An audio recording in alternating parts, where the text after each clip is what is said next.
1871 کے جرمن کے دستور سے وہ مطمئن نہیں تھے۔ انہوں نے اس میں بنیادی تبدیلیوں کا مطالبہ کیا اور برطانوی پارلیمانی نظام کے خطوط پر چلنے کی مانگ کی۔ انہوں نے بسمارک کی لہو اور آہن کی پالیسی کی بھی مخالفت کی، اور جن میں گیولیس کہا جاتا تھا، جن کی قیادت لوڈوگ وینڈورسٹ کر رہا تھا، بسمارک کی مخالفت کی۔ انہوں نے اپنی سیاسی ریاست کے لیے خود مختاری کا مطالبہ کیا۔ سویلسپنگ کے چند ڈنمارک کے نمائندوں نے بسمارک کی مخالفت میں پولینڈ پالیسی کی مخالفت کی۔ آلسا لارین کے 15 مندوبین نے بسمارک کی مسلسل مخالفت کی۔ انہوں نے آلسا لارین کو جرمنی میں سلطنت شامل کرنے کے خلاف باضابطہ احتجاج بھی کیا۔ بعض گروہوں نے جو ریاستوں کے حقوق کے لیے جدوجہد کر رہے تھے، بسمارک کے مرکزی رجحانات کی مخالفت کی۔ یہ تمام اگر ہم اس پر نظر ڈالیں گے تو بسمارک کی پالیسیوں اور منصبوں سے جو ہے سخت و ناراض تھے۔ انہوں نے سختی کے ساتھ اس کی نکتہ چینی کی اور سیاسی مخالفت کی۔ اگر ہم کلیسا سے تصادم کے بارے میں دیکھیں گے تو کیتھولک فرقے کے لوگ جرمنی کو ناپسند نگاہوں سے دیکھتے تھے۔ وہ پروشیا کی پروٹسٹنٹ قیادت کے مخالف تھے۔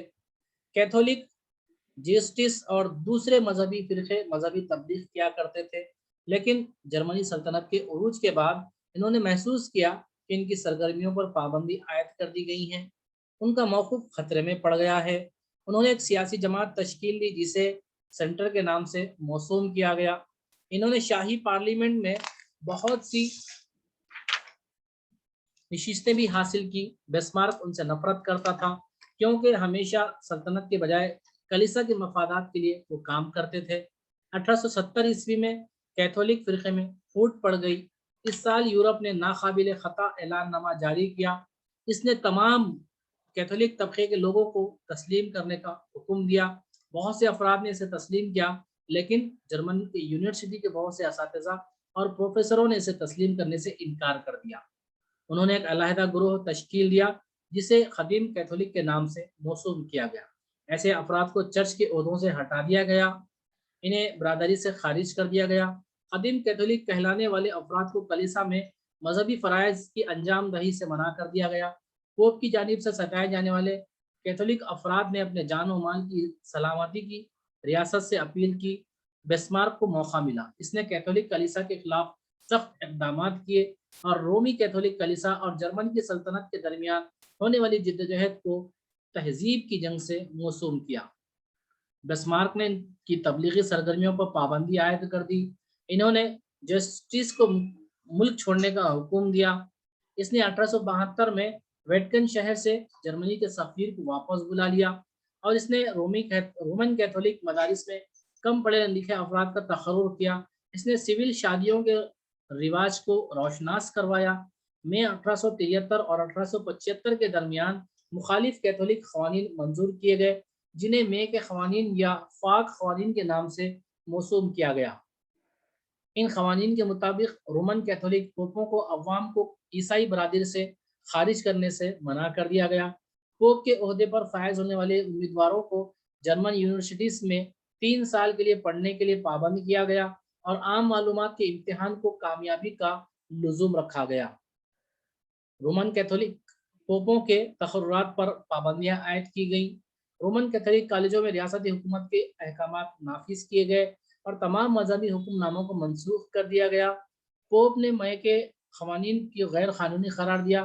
کیتھولک پوپ نے اس کی مخالفت کی، لیکن ان کی شہریت کو منسوخ کر دی گئی۔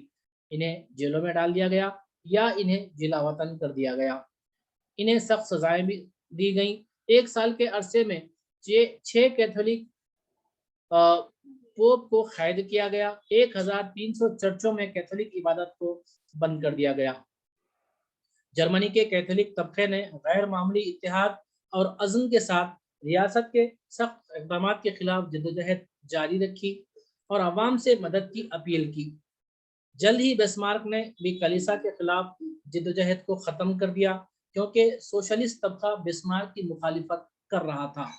بسمارک نے پوپ کے ساتھ مصالحت کی اور ویٹکن سٹی کو جرمنی کا سفیر روانہ کیا۔